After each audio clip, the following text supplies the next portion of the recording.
CGPSC state CG aspirant में आज हम चर्चा करेंगे भारत में पारित किए गए an act for the better government of India यानी भारत सरकार अधिनियम 1858 के बारे में, जो कि सीजीपीएससी प्रीलिम्स और मेंस में पूछे जाते हैं। डर्बी के 14वें अर्थ, जो बाद में भारत के पहले राज्य सचिव बन गए, एडवर्ड स्मिथ स्टैनले ने एक और विधेयक पेश किया, जिसे मूल रूप से an act for the better government of India के रूप में शीर्षक दिया गया था और इसे 2 अगस्त 1858 को पारित किया गया था। इस अधिनियम के द्वारा भारत को सीधे ब्रिटेन राजशाही के नाम पर शासित किया जाना था। 1857 के भारतीय विद्रोह के बाद ब्रिटिश सरकार को इस अधिनियम पारित करने के लिए मजबूर होना पड़ा था।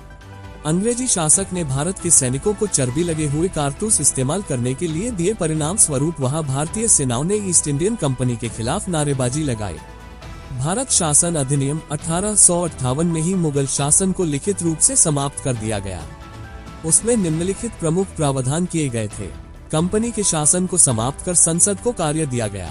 कंपनी के निदेशक मंडल के अधिकार और कर्तव्य के लिए भारत सचिव का पद लाया गया, जिसमें सारे कार्य रानी के प्रधान सचिव को दिया गया, जिसको भारत का सचिव कहा गया। यह अपने कार्यों के लिए ब्रिटिश संसद के प्रति उत्तरदायी होता था। सबसे बड़ा पद भारत सचिव का था और नीति निर्माण जनरल गवर्नर के अंतर्गत आता था।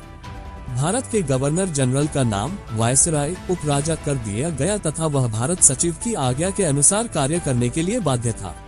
महारानी द्वारा भारत के वायसराय की नियुक्ति की जाती थी। लॉर्ड कैनिंग पहला वायसराय बना, जो कि बंगाल का जनरल गवर्नर भी था। ब्रिटिश संसद का सीधा नियंत्रण स्थापित किया गया। नियंत्रक मंडल व संचालक मंडल को समाप्त कर दिया गया। भारत के सचिव की मदद के लिए 15 सदस्य वाली एक परिषद का गठन किया गया, जिसको कि भारतीय परिषद कहा गया। कंपनी अब निजी बन गई। अध्यादेश जारी करने का अधिकार वायसराय को दिया गया। अब जानते हैं महारानी की घोषणा के बारे में, मगर उससे पहले हमारे YouTube channel CGPSC state CG को सब्सक्राइब करें और अपने सिर्फ 5 दोस्तों को शेयर करें।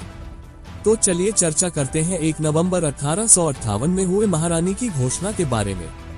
ये घोषणा महारानी के प्रतिनिधि के रूप में कार्य करने वाले वायसराय द्वारा इलाहाबाद में पढ़ा गया। इसमें ये घोषणा की गई कि भारत की प्रजा हमारी प्रजा होगी, उनसे किसी भी प्रकार का भेदभाव नहीं किया जाएगा, यानी भेदभाव बंद करने की घोषणा की गई थी।